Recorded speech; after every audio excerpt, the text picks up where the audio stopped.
नमस्कार, मैं विद्याशंकर तिवारी हूं। इन खबर.com के लिए 6 चरणों का चुनाव संपन्न हो जाने के बाद सियासी पंडित गुणा भाग लगाने में जुट गए हैं कि आखिरकार सत्ताधारी दल यानी कि बीजेपी और एनडीए को कितनी सीटें मिलेगी और विपक्षी खासतौर से यूपीए और क्षेत्रीय दलों को कितनी सीटें मिलेगी। इसको लेकर के अपने अपने तरीके से वो गुणा भाग कर रहे हैं। कहाँ कहाँ पे मतदान कम हुआ है, कहाँ ज़्यादा हुआ है, उसके क्या मायने हैं, दिल्ली क्या नतीजे देगी, ये सब अपने हिसाब से चल रहा है।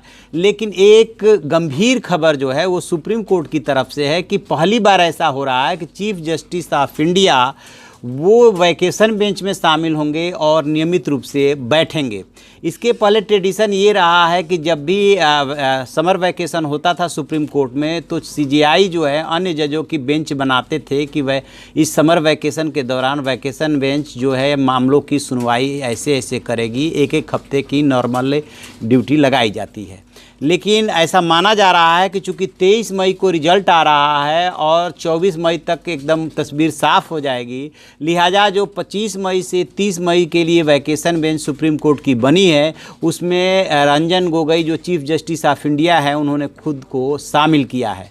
आपको याद दिलाऊं कि जब मई 2018 में कर्नाटक विधानसभा चुनाव संपन्न हुए थे तब वहां पे किसी भी दल को क्लियर कट मेजॉरिटी नहीं मिली थी। 222 सीटों में से 104 सीटों तक बीजेपी सिमट गई थी, यानी कि वो 111-112 सीटें नहीं ले पाई थी, 8 सीटें उसकी कम पड़ गई थी।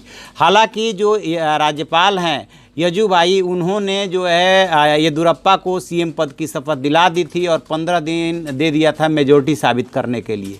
मामला सुप्रीम कोर्ट पहुंचा था। सुप्रीम कोर्ट ने तत्काल मेजॉरिटी साबित करने के लिए कहा और येदियुरप्पा मेजॉरिटी साबित नहीं कर पाए थे और उसके पहले ही इस्तीफा दे दिया था। कहने का मतलब सिर्फ इतना है कि यदि किसी दल या गठबंधन को क्लियर कट मेजॉरिटी नहीं मिलता है तो उसमें खरीद फरोख्त की गुंजाइश बढ़ जाती है और विपक्षी जो परेशान है, जो 21 राजनीतिक दल जो है वो 7वें चरण का चुनाव संपन्न होने के तुरंत बाद यानी 21 मई को राष्ट्रपति से मिलने का प्रोग्राम बना रहे हैं। हालांकि अभी तस्वीर बिल्कुल साफ नहीं है कि क्या होने वाला है। 23 मई को ईवीएम से क्या रिजल्ट निकलेगा, लेकिन दोनों तरफ से आस्तीनें चढ़ाई जा रही है। विपक्ष को ऐसा लग रहा है जैसे कि मोदी सरकार है या जो एनडीए और बीजेपी है उसको मेजॉरिटी नहीं मिलने जा रही है, जबकि बीजेपी और एनडीए को लग रहा है कि हमें मेजॉरिटी मिलेगी और किसी वजह से मेजॉरिटी नहीं मिलेगी तो यूपीए को भी मेजॉरिटी नहीं मिलने जा रही है।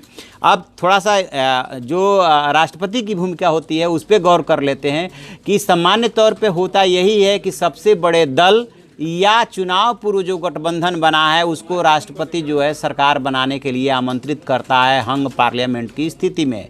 लेकिन जब किसी दल को या चुनाव पूर्व बने गठबंधन को क्लियर कट मेजॉरिटी नहीं मिलती है उस स्थिति में राष्ट्रपति का विवेकाधिकार बढ़ जाता है कि वो किससे सलाह मशविरा करे और किसको सरकार बनाने के लिए आमंत्रित करे। राष्ट्रपति जो है जो समर्थन का पत्र है वो लिखित में भी मांग सकता है। तो विपक्ष इस तरीके से तैयारी कर रहा है कि मानो मोदी सरकार को मेजॉरिटी नहीं मिलने जा रही है।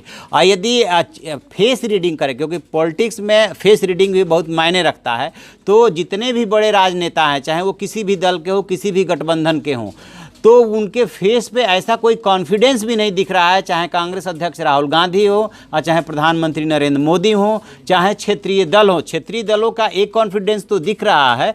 चाहे यदि उत्तर प्रदेश की बात करें तो कि सपा बसपा गठबंधन बुरी तरह से एनडीए को डैमेज कर रही है, लेकिन उनके वो अपने बलबूते कोई भी क्षेत्रीय दल सत्ता में आने की स्थिति में नहीं है। लिहाजा सिर्फ उनकी भूमिका जो है खेल बिगाड़ने और किसी बड़े दल के नेतृत्व में सरकार बनवाने की होगी।